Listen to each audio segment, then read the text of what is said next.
கீதாசரம். எது நடந்ததோ அது நன்றாகவே நடந்தது.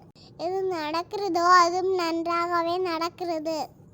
எது நடக்க இருக்கிறதோ அது நன்றாகவே நடக்கும்.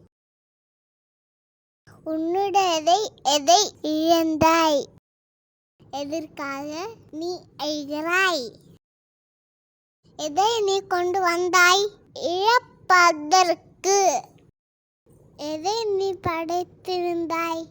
அதை இழப்பதற்கு. எதை நீ எடுத்துக்கொண்டாயோ அது இங்கிருந்து எடுக்கப்பட்டது. எதை கொடுத்தாயோ அது இங்கேயே கொடுக்கப்பட்டது. எது என்று உன்னுடையதோ அது நாளை மற்றவருடையது ஆகிறது. மற்றொரு நாள் வேற ஒருவருடையதாகும். Thank you.